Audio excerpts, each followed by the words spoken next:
How's it going, everyone? Sinister here of the Gamer section, bringing you another review. I hope everyone enjoyed the content. Be sure to leave us a like. So, with that being said, on to the review. Today's review is called IAI. This game is available on the Xbox One, the PC, and the Nintendo Switch.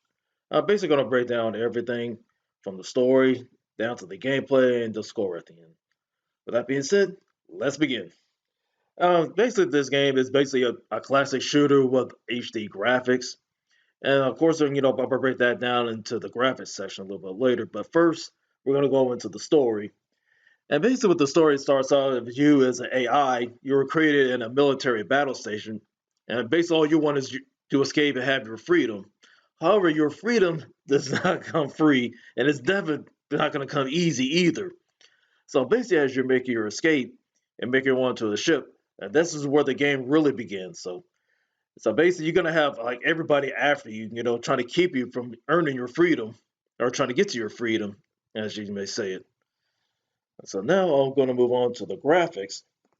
And graphically, just like the gameplay itself, like the in-game action. Also, there's cutscenes that tell the story of your escape, and then of course, like every level that you beat, it basically tells you, how you progress through the game and everything. With that being said, but I mean, however, like visually, the game it looks phenomenal. At 60 frames per second, everything looks so silky smooth. Like just like with the character sprites, the environments, etc., etc. So basically, this is where the game really shines.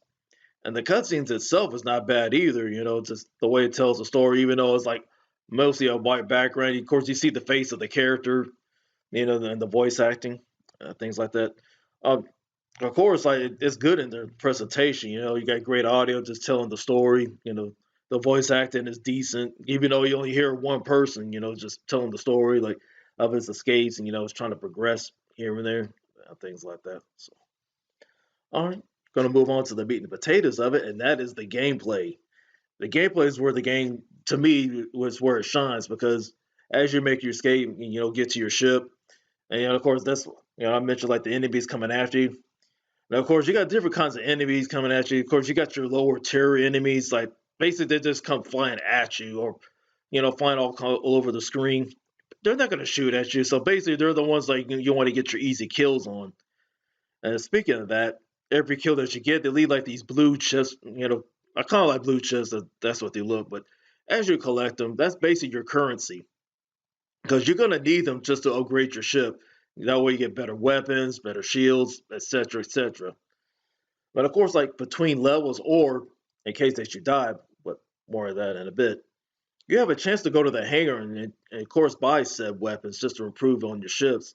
That way, you make better weapons, buy better weapons, to help you traverse to the game a little easier and things like that. But of course, like the bosses themselves, and let me tell you, the depending on like with some of the areas, yeah, the bosses are bigger than you.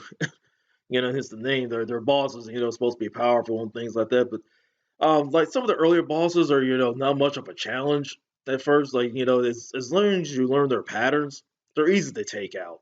You should have no trouble with them whatsoever. But however, like as I mentioned earlier, by getting, your deaths, things like that. If you die, then of course your shield, you take 4 hits with normal enemies or the environment themselves, you will die. And of course, like there's also space hazard like asteroids, you automatically die, and that can lead to some early frustration. But however, if you learn to survey the area, if you survey the area, you should have no problem getting through this. But and of course, there's also these enemy mines. Like a lot of them, they have like these different sway back and forth, like across the screen. So you got to tread carefully. And of course, it can lead to a lot of frustrations. If you get impatient trying to get past them. Because as I say, if you have the patience enough and study their pattern, you should have no trouble getting through this whatsoever. However, now down to the score. I'll give this game a 4.5 out of 5. I mean, the game visual looks great, especially like the 60 frames per second. I mean, the gameplay is cool, but sometimes like at early stages, it can be boring. But once you traverse the area, know the layout, everything, you should have no trouble getting through this. Because like I said, you got the hangar there, there to help you out. Of course, even though even a cool bonus, like even after you die, you start up in the hangar again. Like all the money that you collected before your death, it will still be there.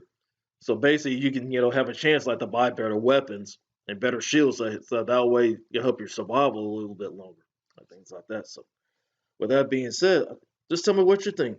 Just leave your comments down below. And as I mentioned earlier, if you enjoy our content, be sure to hit that like button and subscribe for the latest details. Like, stay tuned for the latest news, podcasts, etc., etc.